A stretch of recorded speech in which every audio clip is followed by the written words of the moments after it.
लेकर उनका दिल्ली में नागरिक अभिनंदन हुआ 102 वर्ष की आयु। उन्होंने कहा वेद मंत्रों का मैं साक्षात करूंगा, वेद झूठ तो नहीं बोलते हैं, लेकिन वैदिक जीवन चाहिए।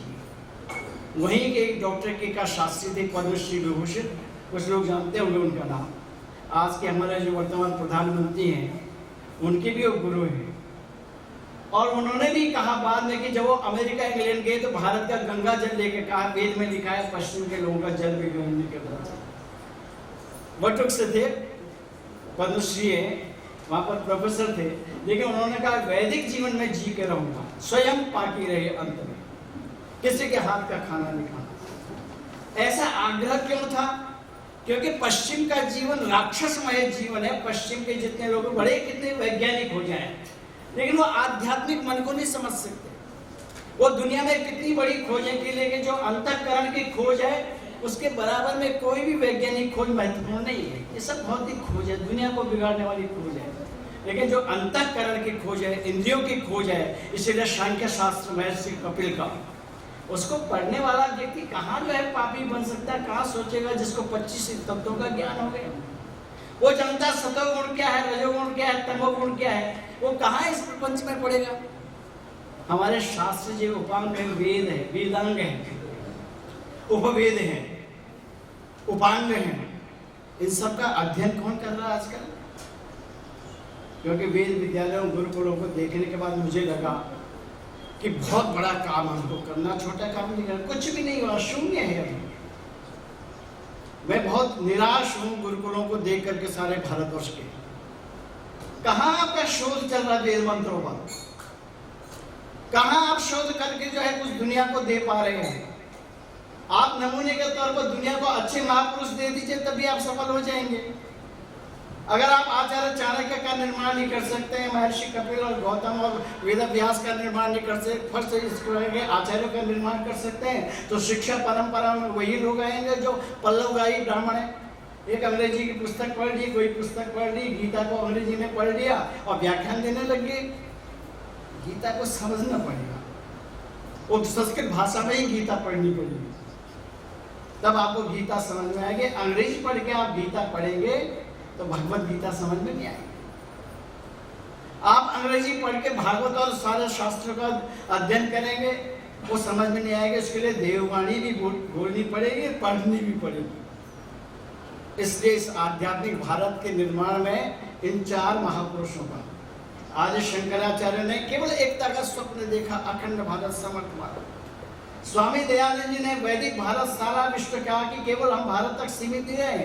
जैसे आज ईसाई साम्राज्य सारे दुनिया में है, चर्च सारी दुनिया में, नागालैंड में एक भी मंदिर नहीं दिखाई दे रहा था आज से 10 वर्ष पहले। प्रयास किया है कि नागालैंड भी हमारा है, मिजोरम है, हमारे देश में रह के अखंड भारत नहीं था।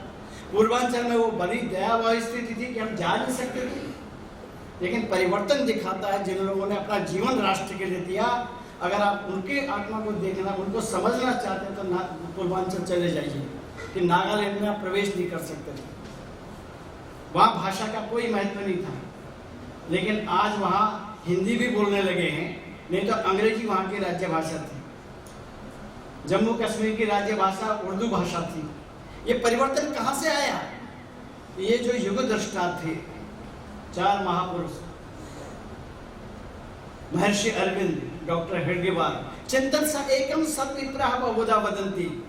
मैं समझता हूँ इस संगोष्ठी से ऐसा चिंतन जाए, ऐसा संदेश जाए, अखंड भारत समर्थ भारत, भारत दुनिया में कमजोर नहीं है। सारे दुनिया के राष्ट्र हमारे अपने राष्ट्र हैं। ऑस्ट्रेलिया में भी वेद विद्यालय चल रहा है, न्यूजीलैंड में वेद विद्यालय चल रहा है, थाईलैंड में वेद विद्यालय स्थापित हो गया, कर लिया हमारे सारे सहयोगी हैं। अमेरिका में वेद विद्यालय प्रारंभ कर दिया। वहां से पुजारियों के लिए निमंत्रण आ रहा है कि भारत से आप अच्छे पुजारी भेजिए जो 16 संस्कार करा सके, भेज रहे। लेकिन इस काम के पीछे कौन लोग लगे हुए हैं? ये जो राष्ट्रवादी सोच है, इसलिए वेद में बार बार राष्ट्र कहा गया। वयम राष्ट्रीय जागृयाम प्रवृत्ता, हम राष्ट्र को जगाएं, सावधान रहें। केवल अपने शरीर की चिंता न करें शास्त्र पढ़ करके, केवल अपने को बनाने में ही न लगे रहे। बल्कि अपना संपूर्ण जीवन इस राष्ट्र के लिए बने।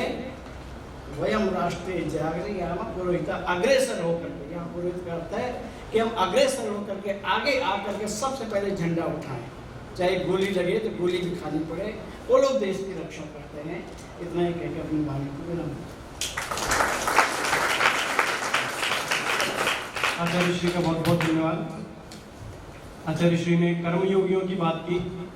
यह संगोष्ठी महर्षि अरविंद के विचारों पर आधारित है और महर्षि अरविंद का मानना था कि इस भौतिक जीवन में, इस संसार में रहते हुए मात्र सेवा करते हुए व्यक्ति स्वयं को अतिमानस, जैसा कि आचार्य जी ने कहा था, सुपर माइंड को कहते हैं उसे, अतिमानस बना सकता है और स्वयं को अतिमानव भी बना सकता है, सुपरमैन भी बना सकता है। ऐसे विचार महर्षि अरविंद के थे। मैं अगले क्रम में मान्या दीदी सुश्री सुमन कोचर जी को आमंत्रित करता हूं, वे आए और मंच से स्वयं का उद्बोधन रखें।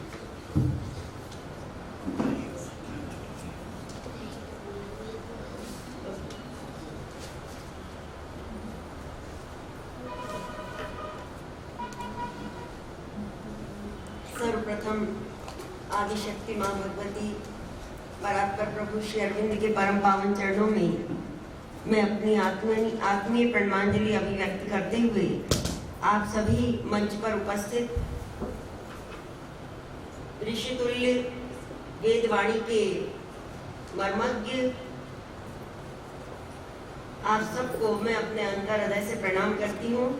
इस दिव्य और उच्च कोटि के राष्ट्रीय सत्संग समागम में आपने पधार कर जो एक हमारी जो संस्कृति है और हमारे जो भारत का सत्य है उसको उद्घोषित करने का एक अद्भुत और अलौकिक जो यह संदेश दिया है, यह संदेश मात्र उज्जैन के लिए नहीं है बल्कि समूचे विश्व में इसके दिव्य प्रकंपन जाकर के और वहाँ पर वैदिक परिवर्तन लाने में सहायक होंगे, ऐसी मेरी आंतरिक मान्यता है।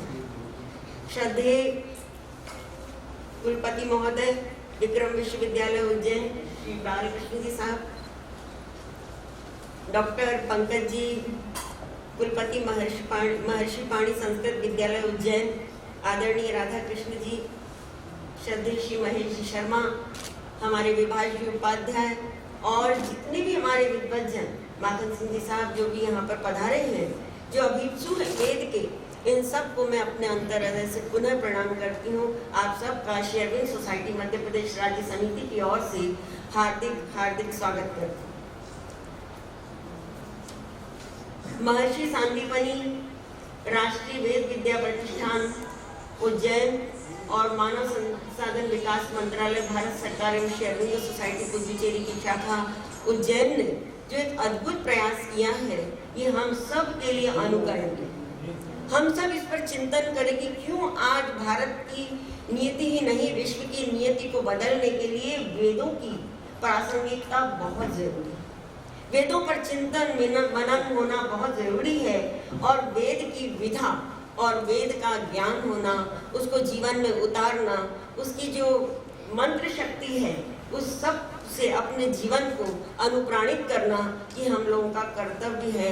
और इस कर्तव्य का बोध कराने के लिए ऐसे मनीषी और विद्वान हमारे बीच में इस वेद वाणी को लेकर, भागवत वाणी को लेकर के हमारे बीच में उपस्थित है, ये हमारा परम सौभाग्य। अभी आदरणीय आचार्य जी ने जो बात कही, अखंड भारत, समर्थ भारत और विश्व गुरु भारत, इसका स्वप्न बहुत सारे ऋषियों ने देखा है, लेकिन कुछ ऋषि ऐसे थे कि जिन्होंने उसको अपनी आंतरिक चेतना में संकल्प के द्वारा विश्व के अंदर प्रतिष्ठित कर दिया। उसमें महायोगी श्री अरविंद, स्वामी विवेकानंद जी, दयानंद जी सरस्वती, ऐसे जो मनीषी हुए हैं भारत की भूमि पर, ऐसे जो देवपुत्र हुए हैं, भागवत पुत्र हुए हैं, ये सब उनका ही कहना चाहिए पुरुषार्थ है, जिसके कारण आज हम एक सुकून की श्वास ले रहे हैं। और जो उन्होंने वेदों के अंदर दिव्य जीवन जीने की विधा है, दिव्य जीवन जीने का सत्य है, जो प्रतिष्ठित है सत्य चेतना, और उसके अंदर हमको सबको निमज्जित करने की जो एक विधा बताई है, उसके अंदर आज हमको चिंतन मनन करने का दिव्य और सुअवसर प्राप्त हुआ है। वास्तव में वेद क्या है, हमारे जितने भी मनीषी वक्ता हैं उन्होंने अभी प्रकाश डाला कि अंतर ज्ञान है, जिन्हें साक्षात्कार हुआ, जिन्होंने अपनी अनुभूतियों के द्वारा और अंतर दर्शनों के द्वारा जिस वाणी को अभिव्यक्त किया और भगवान के जिस स्वरूप का और जिस मंत्रों का और जिन सिद्धियों का वर्ण का रहस्य खोला, वह वेदवाणी। काश हम भी अपने इन वेद मर्मज्ञों के जीवन का अनुकरण करें, कुछ एकांतिक साधना करें और साधना करने के बाद उस रहस्यात्मक चीजों को पाने के लिए अभिप्सा करें। जब तक हमारे अंदर पुकार नहीं उठेगी, व्याकुलता भरी पुकार और एक आंतरिक उत्कट अभिप्सा नहीं उठेगी, अखंड अभिप्सा नहीं उठेगी, तब तक हम उस वेद के जो हमारे हृदय की गहराई में उस परमात्मा ने सबके अंदर सत्य दिया है, सत्य ज्ञान है प्रतिष्ठित, लेकिन केवल एक स्पर्श के द्वारा। कौन सा स्पर्श? दिव्य स्पर्श, भागवत स्पर्श के द्वारा उसको जागृत करने की आवश्यकता है अभिप्सा के द्वारा। जब हमारी नीचे से अभिप्सा उठती है, जब हमारी पुकार नीचे से उठती है, तो वो आदिशक्ति माँ भगवती स्वयं पुरुषोत्तम उस अभिप्सा युक्त पुकार को सुनते हैं और हमारे अंदर जो दिव्य चेतना का अवतरण या ज्ञान का अवतरण होता है, उसके माध्यम से हमारी चेतना को खोलते हैं। जब हमारी चेतना उनकी ओर खुल जाती है, तब हमारे अंदर से वही प्रकट होता है जो हमारे अंदर के ऋषियों मुनियों और हमारे पूर्व जितने भी दिव्य आत्माएं हुई है, वो हमारे अंदर भी प्रकट हो सकती है। काश